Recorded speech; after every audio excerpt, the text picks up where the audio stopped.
Don't forget to subscribe and leave a comment on this video saying I subscribed. Let's get into it.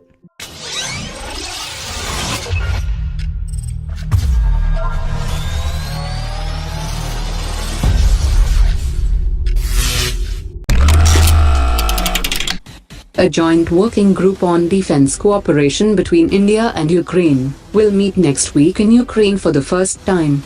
India and Ukraine will explore possibilities for expanding military cooperation, as India is making attempts to diversify its defense purchases, and Ukraine is also making a pitch to expand its presence in the Indian defense market.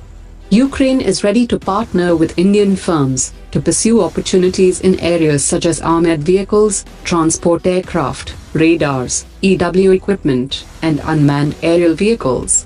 India is in talks with Ukraine for gas turbine engines, as India and Russia are likely to sign the deal before the India-Russia annual summit in October for 4 more Krivac-class stealth frigates. The turbines will be supplied by Ukraine's gas turbine research and production complex, which will power the Indian frigates. Ukraine could also help with maintenance, repair and overhaul of older systems at competitive prices. An Indian diesel-electric submarine which was undergoing upgrade work in Russia has been rolled out from the workshop of the Russian shipyard in Severodvinsk, and the submarine will be floated out in few days. After the repair and upgrade work, the service life of the submarine will be extended by 10 to 35 years. This is for the second time that the submarine is undergoing medium repairs with upgrade in Russia, and another Indian submarine of this class, INS Sindhukesari, is also currently at the Russian shipyard. The contract for the medium repairs with the upgrade was signed in 2015, and the term of the repairs is 27 months. Indonesian defense company Pindad Corporation has entered a new partnership with an Indian industry and has expanded its collaboration with Tata Group.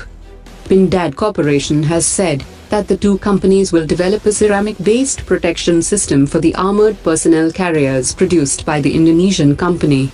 It will also promote its SS2 5.56mm carbines and SPR-4 sniper rifles to the Indian military and paramilitary forces.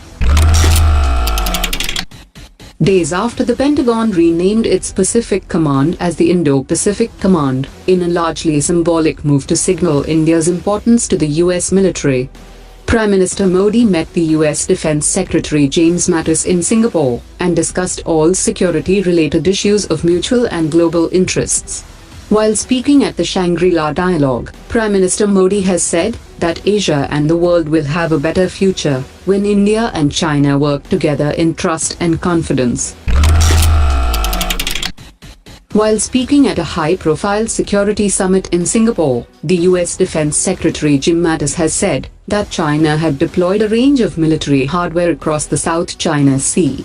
He even criticized the Chinese president, as he promised in 2015 that China would not militarize the island features in the South China Sea.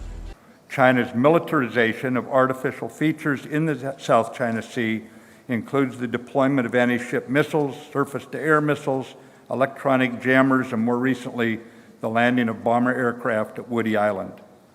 Despite China's claims to the contrary, the placement of these weapon systems is tied directly to military use for the purposes of intimidation and coercion. China's militarization of the Spratlys is also in direct contradiction to President Xi's 2015 public assurances in the White House Rose Garden that they would not do this.